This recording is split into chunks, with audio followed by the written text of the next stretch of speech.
All right, so you will notice that you have some control over this meeting in the bottom. So if you haven't been on a Zoom meeting before, there's some things you can change. You can change the way you see the screen.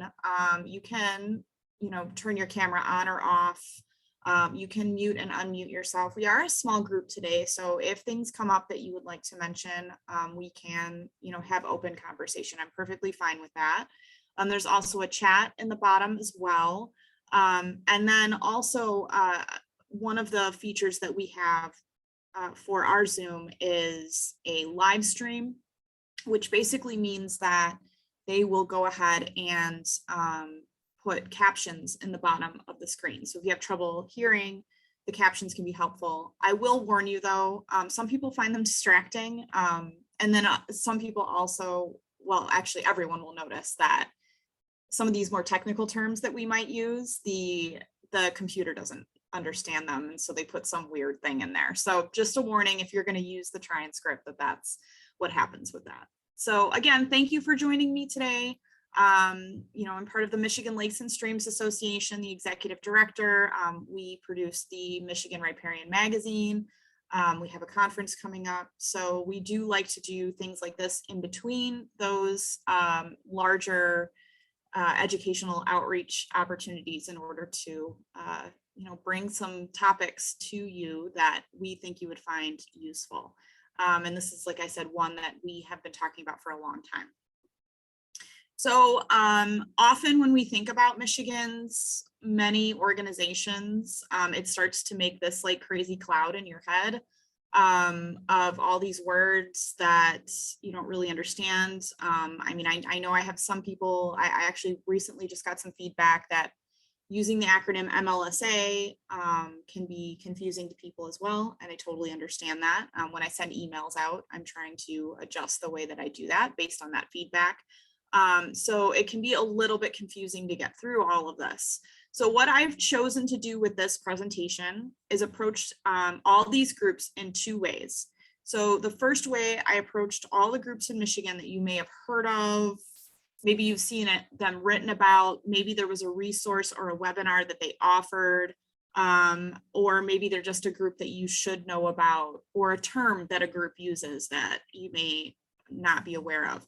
I have gone through and I categorized all of those based on, are they a government agency? Are they a nonprofit organization? Is this a term? Is this a program? I categorized it that way first to sort of get the list out to you. And then after that, after I have all of those groups to share with you, I also went and pulled it out by problem area.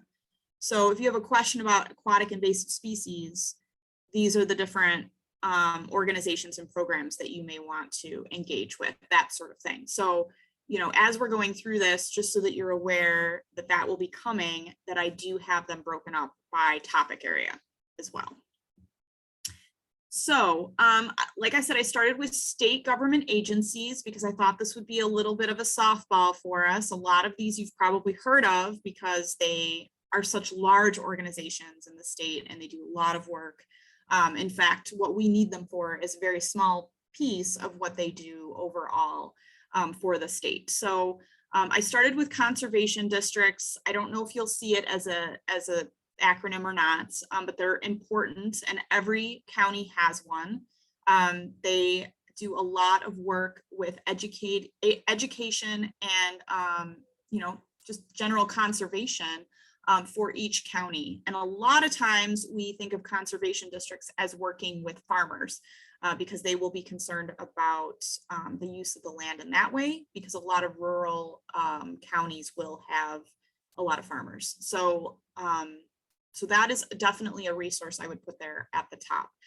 Then also the one that we've been talking about a lot more in the past few years is what we call the CISMA, the Cooperative Invasive Species Management Area.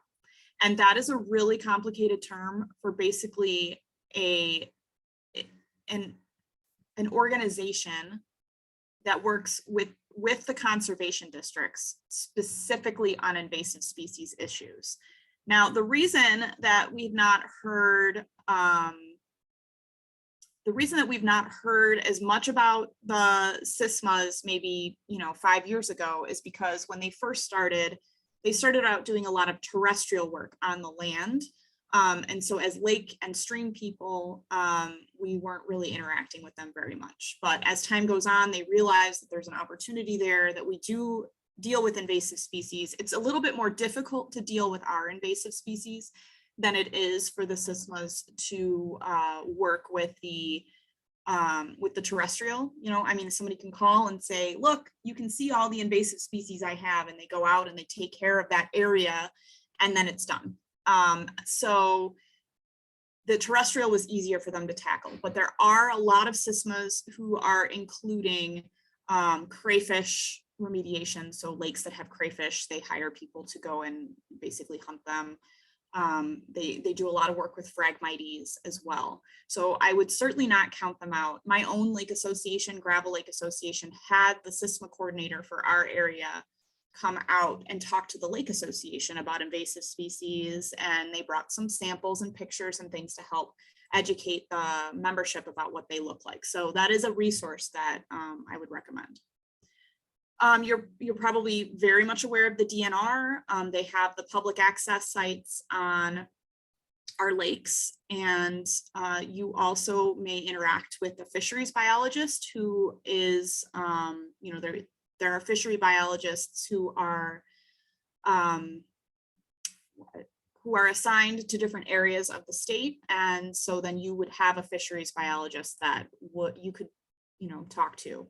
We didn't even realize the fisheries biologist really interacted with homeowners until my own lake put in a permit request for some invasive species work, and the fisheries biologist reached out to us to talk about it, and we were like, oh, that's really great. So they do care, and they do have some insights into your fishery and the general ecosystem of your water body. So the DNR does have some, I mean, there can be some frustrating bits about it, but there's definitely some help there. Same thing with Eagle. I look at Eagle. Okay, so let's back up. Sorry. Eagle is what used to be DEQ, the Department of Environmental Quality. When they restructured and they became the Michigan Department of Environment, Great Lakes, and Energy. It is a huge group that does a lot of regulatory work in the state. The part of Eagle that we would most likely be working with, dealing with lake and stream issues, would be the Water Resources Division. So you can see that on the slide. I have all these acronyms for you. And these, if you'll notice, these are all hyperlinked.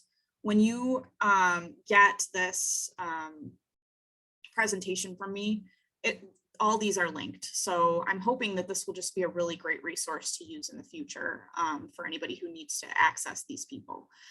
So the Water Resources Division, obviously, as it sounds, the group that works with water, but even within the Water Resources Division, there's a lot that they do. It's not just, surface water issues that we deal with. They also deal with drinking water and things like that. There are some other issues that are that don't quite fit in with what we do. But one of the things that we would be working with them most on is permitting. And so they have their My Waters website. It's not really an acronym, but it's close enough, where you can check on permits and compliance. You can look at, that's where they'll post if there's a public comment about a permit that's coming out or for a project. So that would be something I would definitely look into. And then I also put this other thing under Eagle, the Water Use Advisory Council. And I put that there because MLSA actually has a representative on the Water Use Advisory Council. And that is basically a group that meets to make recommendations to the governor about water. So I just put that there because we may report on things that the Water Use Advisory Council does from time to time. And then the last one you see down there is MDARD, which is the Michigan Department of Agriculture and Rural Development. And I check on what they're doing from time to time as far as education. I also check when they have permits that come out for farmers, because I always want to know if they're, what kind of changes they're making to permits for farmers, because that obviously that directly affects our water quality. So we need to be careful on that. And Ralph is adding that, yes, that water quality data and harmful algal blooms, PFAS, those are all things that are going to be dealt with in EGLE, the Michigan Department of Environment, Great Lakes and Energy. And that was wonderful, Ralph. Thank you. Anybody who has anything they need, want to add, I'm happy to add those things as we go as well. All right, so state government agencies, I also put national ones on here, not because you would be interacting with them personally, but that you might see it somewhere. The ones you're probably going to see and be more familiar with are EPA, although Michigan has a very different relationship with EPA than a lot of other states. If you were living in Indiana, for example, you would probably have a lot more interaction with EPA, but Michigan has a different relationship, and EGLE takes care of a lot of the things that the EPA does in other states. FERC is one that has been in the news a lot because they are the Federal Energy Regulatory Commission, which by their name, you still can't tell why they'd be in the news so much, but they deal a lot with dams. So when we had the dam failure and we have all the issues with dams in Michigan, FERC will come up a lot as a resource there. And then I have some other ones here: the Natural Resources Conservation Service, the Farm Service Agency, the National Oceanic and Atmospheric Administration. We usually refer to them as NOAA, and you'll probably see some reports from them from time to time. The United States Fish and Wildlife Service. I don't necessarily interact with them, but if you are in in the UP, it's possible if you're near a national park that you might interact with them. And then the United States Forest Service, that's actually the one I think that if you are on a river, you might interact with them more than you'd think. And lake people may not realize this, but there are parts of rivers, like for example, the Marquette River, where the Forest Service actually owns parts of the land, and you have to have a Forest Service permit to go through the river in that part. So there can be some interaction there. We've got another chat. It's probably Ralph again. Oh yes, USGS. How did I miss that one, Ralph? Thank you. I definitely need to add that. Excellent. We will definitely add USGS. You'll actually see I have a whole slide where we're gonna add things. Okay. From there, I've moved on to university resources. So the one I put on top, just because that is the whole point of it, is the Michigan State University Extension. Quick history on that: every state has a university that houses an extension program.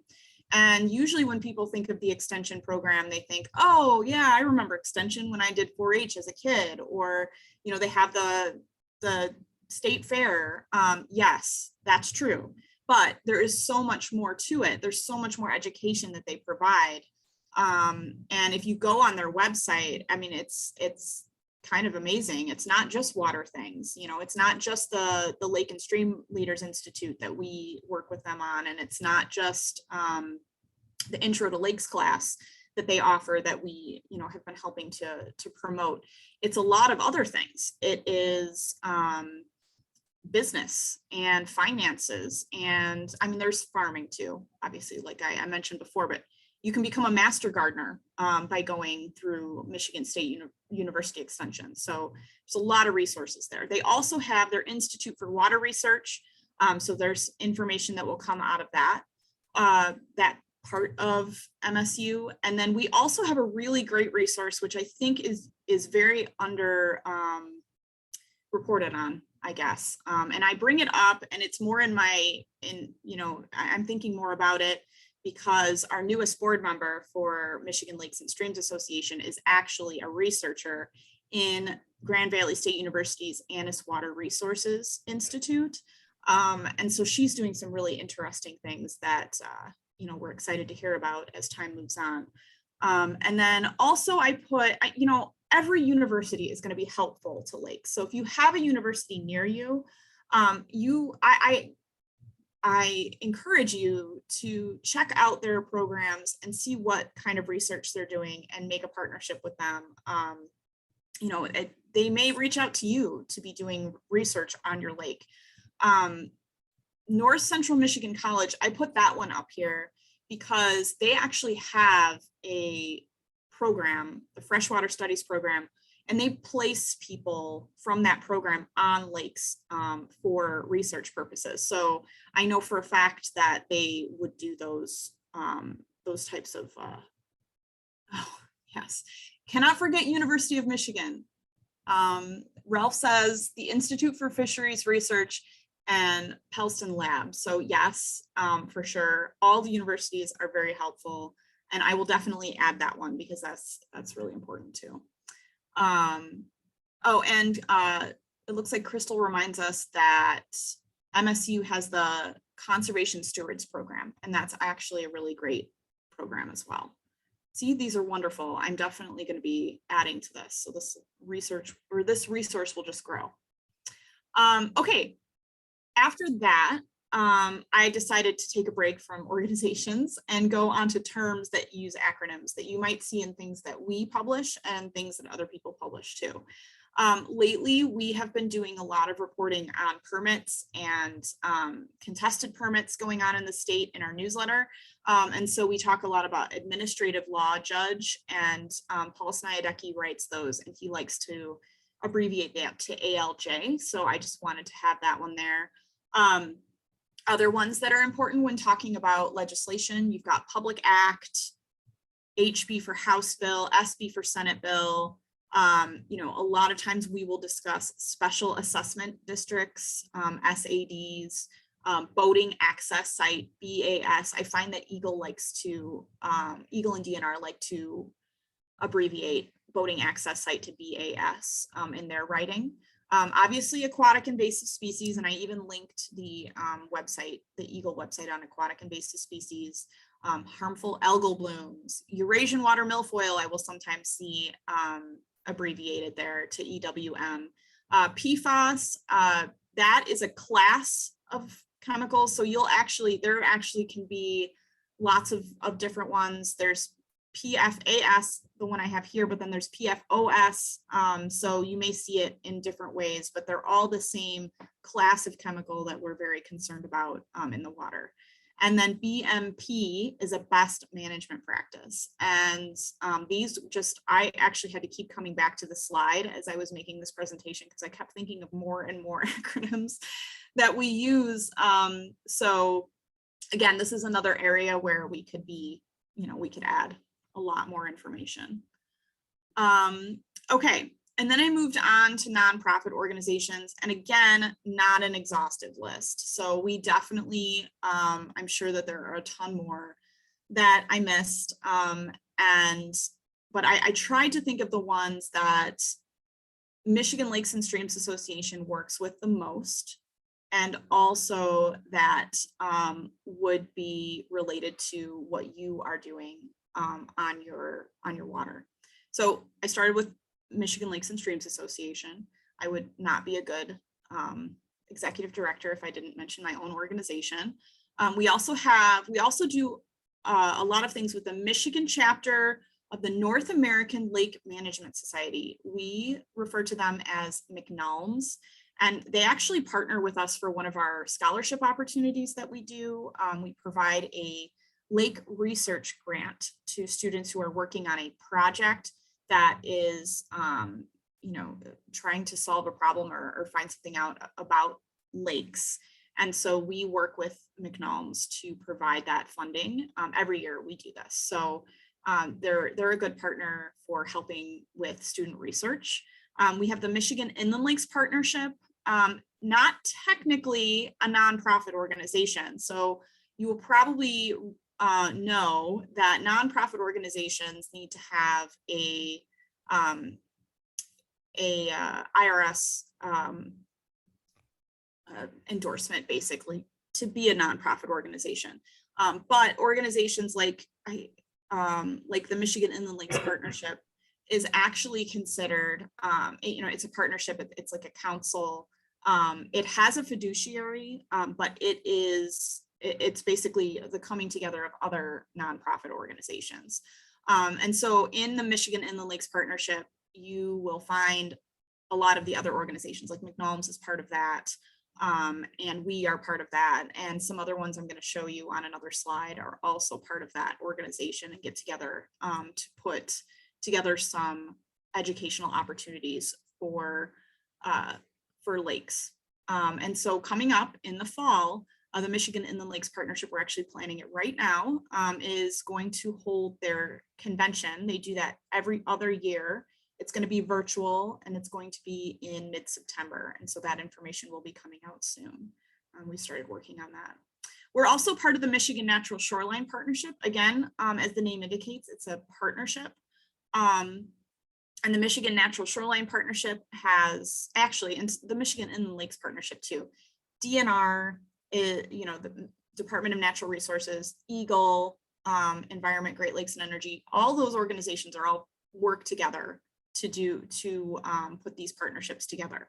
And so Michigan Natural Shoreline Partnership is where you're going to find your information and education on natural shorelines, best management practices, that BMP acronym I mentioned before, and also support on, like what kind of plants do I need? Where can I find a contractor?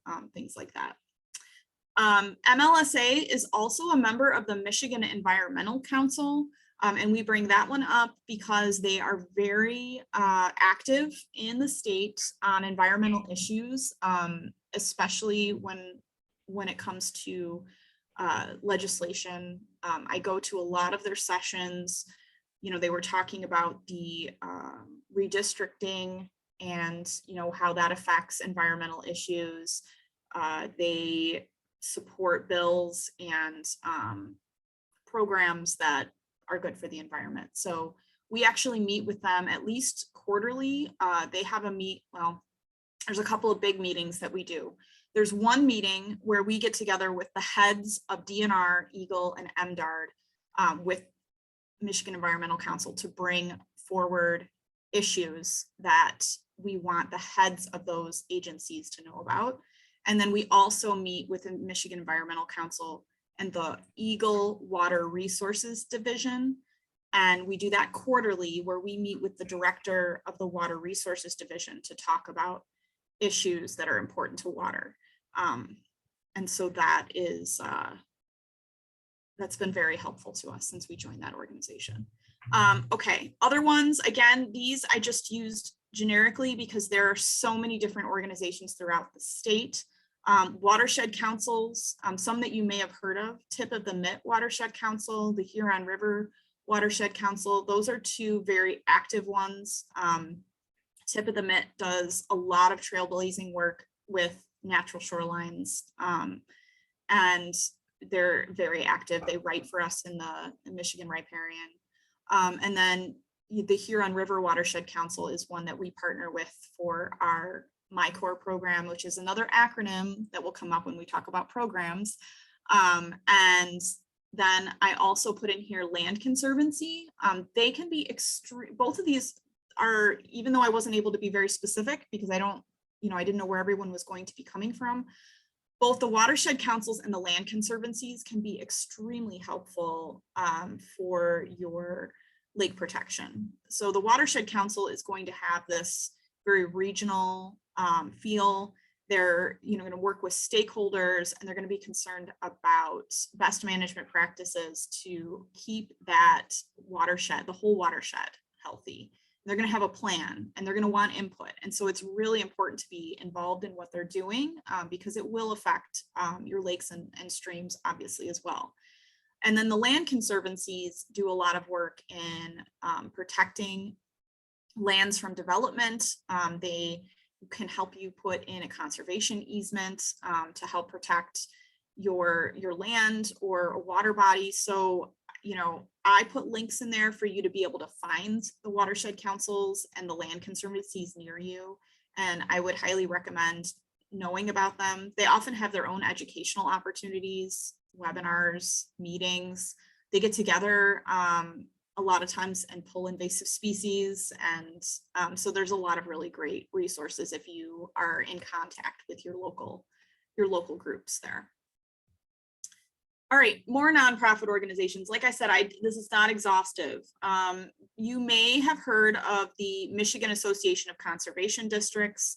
They will have educational opportunities for conservation districts, but then you may also hear them referred to for conferences and things that they have. The Michigan Association of County Drain Commissioners, you know, there might be information that comes from them, and that's also a great place for you to find who your county drain commissioner is if you need to contact them, because that's another person that you should be in contact with, is your county drain commissioner. The Michigan Water Environment Association, I'm going to go ahead and be super honest, until the last time I went to a Water Resources Division meeting, I actually had not heard of this organization. Apparently they have one like this in every state, and it's professionals who work on water infrastructure. So that, you know, may be helpful at one point. The Michigan Townships Association, they really care about local issues. They want to make sure to preserve township rights. So if you're in a small area and you have an active township, the Michigan Townships Association may have some resources for you or for your township. The Michigan Aquatic Management Association, they, you know, we call them MAMA. The Michigan United Conservation Clubs, the Michigan Nature Association, the Michigan Boating Industry Association, and I bring that one up because we will often talk about them in relation to, you know, they have some educational opportunities out there. They may come up in articles in the future, so I put that one in there too. And then I also went beyond our state, and so we have, I told you about MCNALMS, the Michigan chapter of NALMS. There's also the North American Lake Management Society as a whole, and this past fall they had a conference that Michigan Lakes and Streams Association sponsored. So, you know, they're sharing and encouraging lake research, so that's important to us. So we sponsored that one. There's the Midwest Glacial Lakes Partnership, MGLP. They have some really great tools on their website. They created that Shoreline Living booklet, and if you're a member of MLSA, last year we sent those out to all of our members. They're creating a new one now. Actually, there's another one coming out, and that's in partnership with the Michigan Natural Shoreline Partnership as well. A lot of these groups work together, and that's probably why it becomes so confusing with all the acronyms. I've actually not often seen the North Central Region Water Network referred to as an acronym, but just in case, I put that one on there. They have some really great webinars about water issues, and they're basically a group of extensions from the Midwest area that, you know, get together to do educational programming together. There's the Midwest Aquatic Plant Management Society as well. Again, kind of like MAMA with the, those are the professional managers for lakes. There's FLOW, for Love of Water. That's an organization that you will see they do a lot of like fundraising and kind of special events. There's Trout Unlimited. We have a Michigan chapter of Trout Unlimited, but Trout Unlimited is a national organization. There's the Nature Conservancy, also has a Michigan chapter, but is larger than that. There's the Stewardship Network. We actually did sponsor their conference as well. They have some really great connections and educational opportunities for water. And then the League of Conservation Voters. And again, this is another one where there's a Michigan chapter of it, but there is a larger group for the League of Conservation Voters. So all great places if you're just, you know, you're like, hey, I would love to learn more about, you know, legal issues of around conservation, or maybe not legal is not the right word, but legislative action around conservation. The League of Conservation Voters would be a good place to look for some things like that. If you're really into fishing, Trout Unlimited would be good for you, or if you're on a river. Okay, so after that, I moved into programs. So these are programs that are run by either the state, you know, the state agencies or nonprofits, or universities, or a combination of all of those. So that an example of that would be the MyCorps program, Michigan Clean Water Corps. There are three. So the MyCorps is a big umbrella for volunteer water quality monitoring. And if you're already a volunteer in that program, you may have some information about that. That is the program itself is owned by EGLE, the Michigan Department of Environment, Great Lakes and Energy. It is contracted to Michigan State University, and then Michigan Lakes and Streams Association and the Huron River Watershed Council are part of that contract to help it go forward. So our piece of the contract is the Cooperative Lakes Monitoring Program, CLMP. We administer that piece. And then the Huron River Watershed Council does a lot of work for the Volunteer Stream Monitoring Program, VSMP, and the Volunteer Stream Cleanup Program, VSCP. And both of those programs are not just for somebody living on a stream or a river. Those programs are actually, they're open right now. So if you go to the MyCorps website, there's information about getting involved with the stream monitoring and cleanup program. So I would recommend looking into that if you're looking to do some work to help your water quality, to look at the streams as well. All right. As part of the Michigan Natural Shorelines Partnership, there's the Michigan Shoreland Stewards Program. You may have seen a presentation about this in the past. You may have seen the signs. MLSA actually mails out signs for people to put in their yards for the Shoreland Stewards Program. So you go through an assessment, you get a score for your shoreline, you get some recommendations for how you can improve your score, and then you can memorialize that with a plaque. So that is an educational program that has been very helpful. Hopefully you all can hear me. I'm getting a message that my internet is unstable. Okay, great. Just making sure. Thank you, Julie. Okay, there's also Clean Boats, Clean Waters. That's now housed at MSU as well. That is a really great program for educating boaters about proper cleaning, draining, and drying of their boats before and after they leave water bodies. And then the Michigan Invasive Species Information Network, MISIN, excellent resource. I think it's completely underutilized. They have amazing modules to learn about invasive species, and then also an app you can download so that if you see an invasive species, you can record the location of it. Or you can go on that map and you can take a look and see all of the invasive species in the area around you that have already been cataloged. This is really interesting. I will tell you, it's actually even part of the curriculum for Michigan students. I used to be a science teacher, and when I was teaching science, we had a invasive species unit, and we taught students about this app and being able to find the invasive species. So very, very useful. And then we also have Ripple.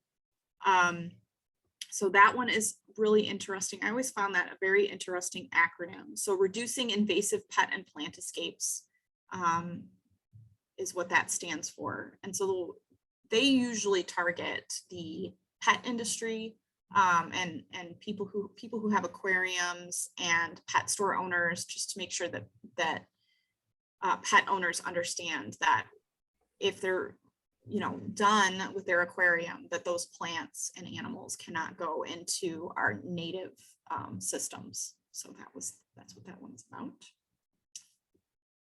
All right, so this is where we're going to add,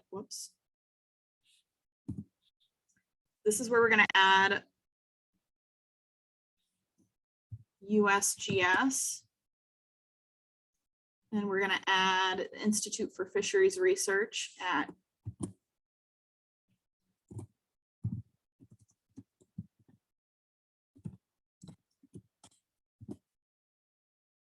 and Good. Awesome. All right. Well, if you think of any, I'd be happy to add some more.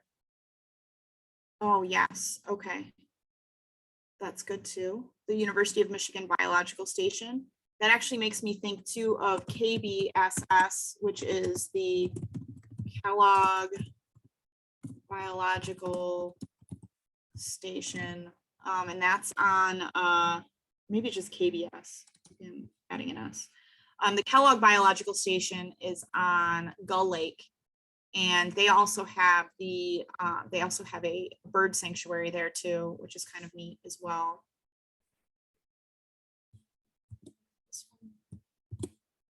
Awesome.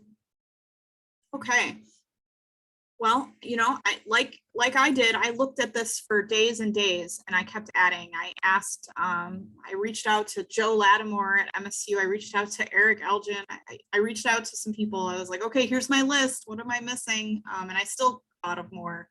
And I went over this with my husband, who's the president of the Gravel Lake Association. And he's like, well, what about this? I don't know, you know, if people know what this means. So tried to crowdsource this one as best I could. All right. So here is where I tried to break them apart and put these organizations, programs, and terms into problem areas. Okay, so I started with aquatic invasive species because I think that is the one that has, you know, the most need. We have trouble with invasive species. Where can we go? And so for aquatic invasive species, I started off with the Exotic Aquatic Plant Watch, which is not earlier on this presentation, but that's part of CLMP, the Cooperative Lakes Monitoring Program, which is part of my core. So that is a program in there that teaches you how to identify and catalog exotic aquatic plants. So aquatic invasive species in your lake. And I will tell you, last year was the first year that I did it personally. And I found it very helpful, and I plan to expand it again this year for my own lake because I thought that it was good. It takes a lot of effort, but the results are worthwhile, I think. You know, and then I put Clean Boats, Clean Waters, MISN, the Midwest Invasive Species Information Network, the SISMAs for sure. Definitely reach out to them, the Cooperative Invasive Species Management areas, and then you know, Ripple, if that's one there. Okay, great. Ralph's got a bunch more for me that I will add to that other slide. Shorelines. So, you know, as some of the leaders on lakes and streams, you know, usually that's who we get in these sessions, are people who really care and already know a lot of these things and just need help being able to bring that information to other members of their organization. You know, where do you go to help get that information out? The Michigan Shoreland Stewards Program. There's also the Shoreland Ambassadors Program as well, where you can learn how to get that information to other people.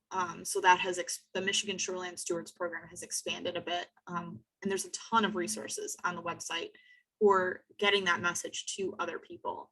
And again, that's part of the Michigan Natural Shoreline Partnership. Eagle is also a great place to reach out to. The Department of Environment, Great Lakes and Energy, especially in the Water Resources Division. They have recently changed their permit requirements to include more best management practices. So, you know, if somebody is replacing their seawall, they need to make sure that they include some best management practices that are good for lakes, that will support water quality and ecosystems. So, you know, they're really trying to help property owners do the right thing in this case. So I would recommend, you know, if you have contact with, or if you go on the website, you can find the person who deals with permits in your area, you know, discuss with them options, you know, for your shoreline. You know, tell them it's important to you. they need to hear that we care too. So that would be a partnership I would recommend. All right, what if you have a question about your fishery? So how are the fish doing? I mentioned earlier about the DNR fisheries division. Your fisheries biologist can be really helpful. And then I'm also putting up here the Midwest Glacial Lakes Partnership. They have an extremely interesting lake health tool. You can look up your lake and you can get all kinds of information about the health of that lake, the fish. So I would recommend taking a look at that if you're interested in some data and information about your fishery for your lake. Let's say you're having trouble with a dam or a weir or some kind of water control structure. You'll want to find your drain commissioner. So you may want to check out the Michigan Association of County Drain Commissioners to find out who your drain commissioner is. If it's big enough, like if you're looking at a Midland situation, you may want to reach out to the Federal Energy Regulatory Commission as well. So there's a couple of resources for water control structure issues. If you're on a stream or a river, maybe you need a resource there. I have not forgotten about you. You definitely want to be in touch with and work with your watershed council. You want to get involved in the stream monitoring and stream cleanup programs. The statistics for this last year of stream cleanups is just, it's always so amazing to me. The things they find in flowing water, it's unbelievable. And then when the water recedes, those things just, sit on the bank, tires, it's crazy. So, our rivers are definitely in need of help there if you have the time and capacity for that. And then, like I said, the United States Forest Service is one that may have land on a river. So that is another resource for you. Okay, and if you just want to find who's closest to you, so you have a problem or you want to network with some other conservation-minded people, who's closest to you? And I'm going to recommend your conservation district, they're in your county, your SISMA, they usually cover 3 counties, but you have one for your area, any watershed council that is in your area, the local land conservancy. And I'm always here for you too. We are working to get regional groups together. We have a few that are going on. If you're in Southwest Lower Peninsula, there's a group that meets all the time. In the Northwest, we have a group that has started meeting.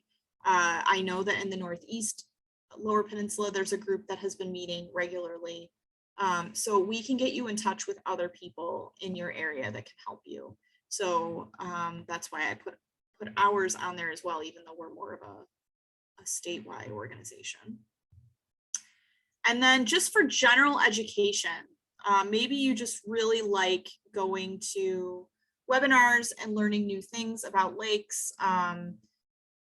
These are some that I would recommend. Let's see, I talked about the Michigan Inland Lakes Convention, the one the partnership will be putting on in the fall. My Corps, the Michigan Clean Water Corps, always has an annual conference for participants, but then since we've been doing it virtually, anybody can come. So that's a great resource. Lots of classes and workshops from Extension. Your conservation district will have events that go on in your area. The SISMAs have events and meetings. So if you have an issue, you can always attend a SISMA meeting and find out what they're working on in your area, as well as tell them about some things that you might need help with too.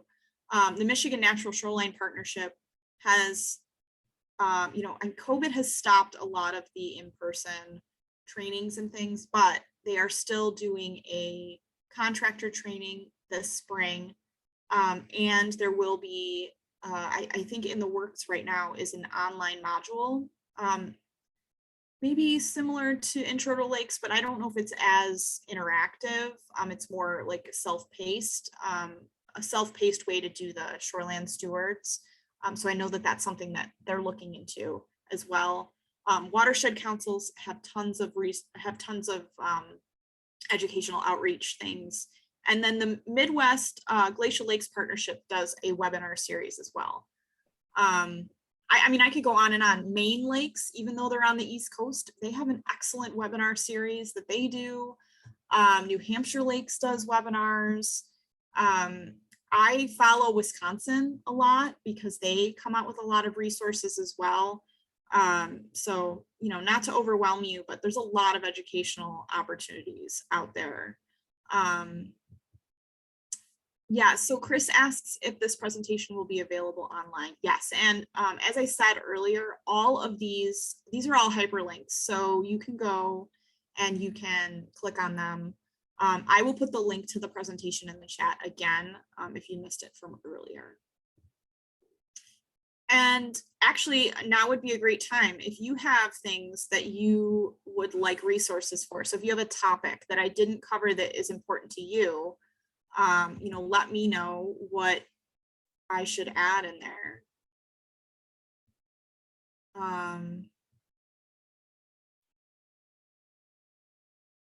Okay, I've got one that someone just added about legal issues. That's a good one. And so what I did for you in the chat was I gave you link access, like a view access for this presentation. And I see that some of you have taken a look at it. And so I'm going to go in and add these things that people have suggested. So that will get updated, and the link that you have for this will still be good, and it'll have all the updated information on it. So I'm going to put that in the chat again. This is the presentation that we're working on right now.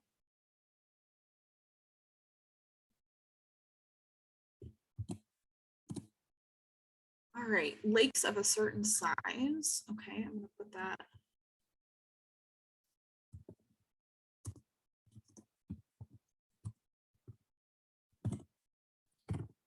Okay. All right, so I put that in the chat for you. Again, the PowerPoint, because it's really a presentation. And anything else that comes up in the chat, I will make sure to add. I would obviously be remiss if I didn't remind you to join us for our annual conference. We are going to be holding it in person. We had very long and detailed discussions about how to make that happen. And we have put in some COVID protocols to make sure that people are safe and feel comfortable being in a group. And we're going to obviously have to make a few changes about the way we do things, but we did want to bring an in-person experience back if we were able. So that was our decision. And I encourage you to go to our website to check out what we have in store, and then also what we're doing for those COVID protocols, and putting that in the chat as well. Okay, Crystal's asking if the conference content will be recorded. And my answer right now is probably not, only because it's going to depend a lot on how many sessions are going on at once and how much technology we would need to invest in to make sure we had recordings of the sessions.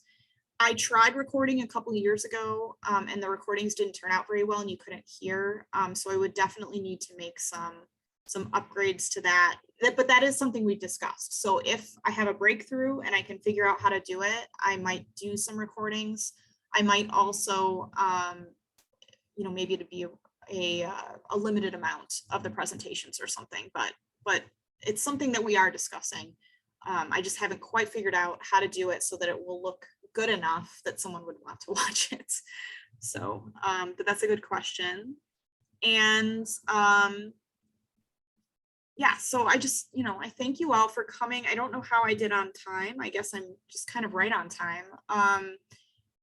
And, you know, I know that this is an important topic. It's a topic that will probably change over time too, as other organizations come into the arena. I mean, maybe 5 years ago, I wouldn't have put SISMAs on there. But now I know they do water issues, so I put them on there. So,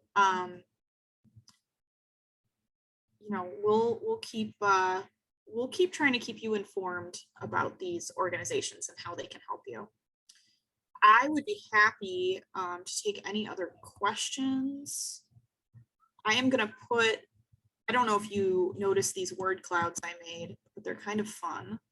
And so I'm gonna put the links for those in the chat in case you're interested. So I made this heart in that earlier one. This is all from my teaching days. So, oh, thanks, Ralph. I appreciate you coming. Terry, you too. Thank you so much. Julie, thank you everyone for attending. I'm glad you got something out of this. It was actually really good for me to sit down and make this PowerPoint in the first place anyway. So, you know, I did record this, and I also have this PowerPoint to share. So please share it with other people. Feel free, be happy to talk with people as well about the resources too.